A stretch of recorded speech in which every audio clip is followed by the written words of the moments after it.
जिंदगी बहुत संघर्ष में चल रही हो, बहुत दुख का जीवन चल रहा हो, बहुत कष्ट का जीवन चल रहा हो, बहुत कष्टमय जीवन चल रहा हो, तब शमी के 5 पत्ते, शमी के 5 पत्ते एक दुर्वा के साथ एक अक्षत चावल का एक दाना, वो भी हल्दी में भिंगोया हुआ हो या केसर में भिंगोया हुआ हो, शमी पत्र 5, एक दुर्वा, एक चावल का दाना, जो दिल से हृदय से बेलपत्री के वृक्ष के नीचे पार्थिव लिंग का निर्माण कर कर मट्टी का शिवलिंग बनाकर प्रदोष काल में, मतलब शाम के समय पर शिवलिंग बनाकर उस पे जल चढ़ाकर, जो ये 5 शमी का पत्र, एक दुर्वा और एक चावल का दाना, अपनी कामना कर कर, जो दुख चल रहा है बाबा से विनय कर कर एक एक पत्ता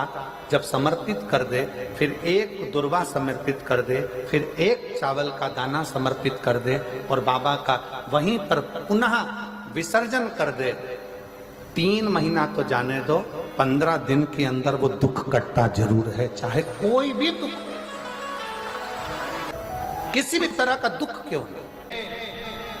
एक बेलपत्र के वृक्ष की परिक्रमा करने वाले को हजारों अश्वमेध यज्ञ का फल प्राप्त हो जाता है, हजारों अश्वमेध यज्ञ का फल प्राप्त हो जाता है। उसी तरह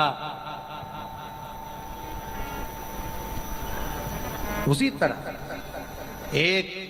पार्थिव लिंग का निर्माण करने वाले को, मिट्टी का शिवलिंग का निर्माण कर कर पूजन करने वालों को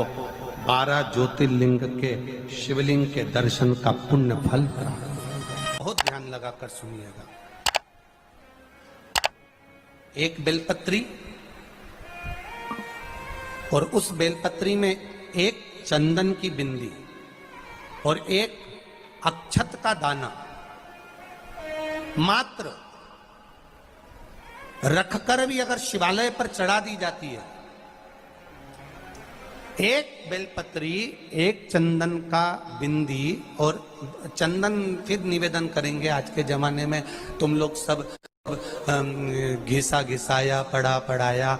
डब्बी का सामान ले लेकर, वो नहीं, चंदन की मुठिया रखो, थोड़ा सा भी घिसो, जरा सा भी घिसो, उसकी एक बिंदी और एक चावल का दाना, जब हम भगवान देवाधिदेव महादेव को समर्पित करते हैं, अपनी कामना कर कर समर्पित करते हैं, तो निश्चितता है, पुराण की कथा कहती है, शंकर भगवान उसका फल शीघ्र प्रदान कर देते हैं। भले आपने कुछ करा ना करा, उसका फल तुम्हें मिल जाए। में जाना, लोटा भरकर जल समर्पित करना, और कभी तुम्हारे जीवन में अगर तुमको लग रहा है कि मैं दुखों से पीछा छूट ही नहीं रहा, तब उस जगह पर बेलपत्री के मध्य भाग में पीला चंदन, ये जो पत्ती है और ये 2 पत्ती हैं, ये बड़ी पत्ती और ये बीच की जो 2 पत्ती हैं, इसके बीच में जो डंडी का भाग रहता है, जो बीच में डंडी का जो भाग है, बड़ी पत्ती और ये 2 छोटी पत्ती के मध्य में जो डंडी का भाग है, उस डंडी के भाग में पीला चंदन और एक अक्षत पीला, शंकर भगवान को आप अगर प्रदोष काल में समर्पित कर रहे हैं, तो ये निश्चित है कि धीरे धीरे कर कर वो दुख समाप्त होगा, वो दुख कटेगा ही।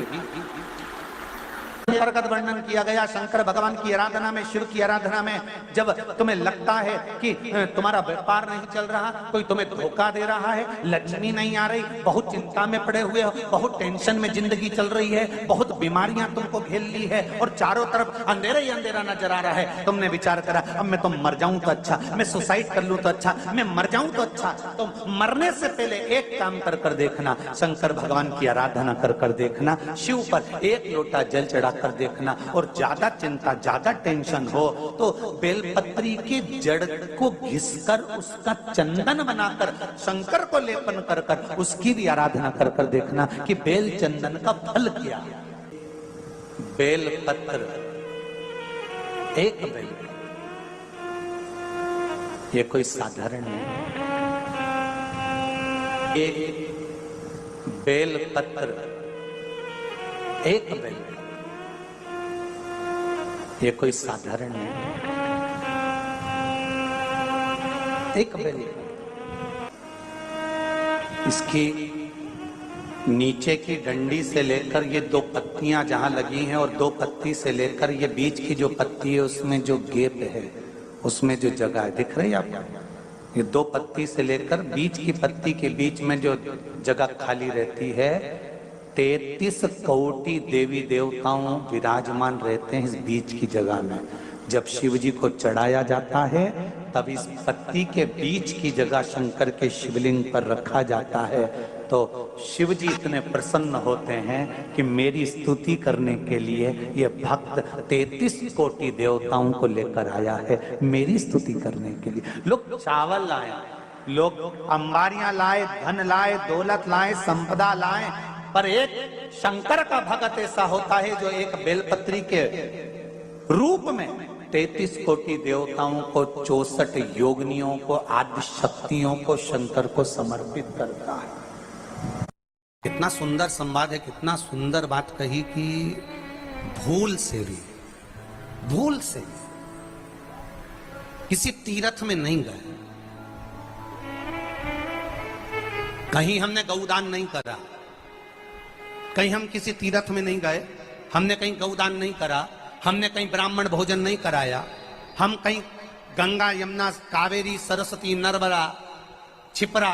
पुण्यवान नदी में हम स्नान नहीं कर पाए। शिव महापुराण की कथा कहती है भूलवश भी अगर पिपलेश्वर या बटकेश्वर किसी शिवालय पर भूल से भी अगर एक लोटा जल चढ़ जाता है तो देव अधिदेव महादेव सारे तीर्थों का फल अपने आप प्रदान कर देते हैं। भूल से भी चढ़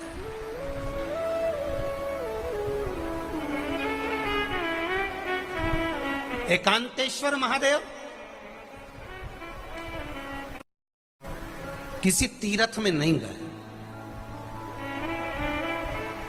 कहीं हमने गौदान नहीं करा, कहीं हम किसी तीर्थ में नहीं गए, हमने कहीं गौदान नहीं करा, हमने कहीं ब्राह्मण भोजन नहीं कराया, हम कहीं गंगा यमुना कावेरी सरस्वती नर्मदा छिपरा पुण्यवान नदी में हम स्नान नहीं कर पाए। शिव महापुराण की कथा कहती है भूलवश भी अगर पिपलेश्वर या बटकेश्वर किसी शिवालय पर भूल से भी अगर एक लोटा जल चढ़ जाता है तो देव अधिदेव महादेव सारे तीर्थों का फल अपने आप प्रदान कर देते हैं। भूल से भी चढ़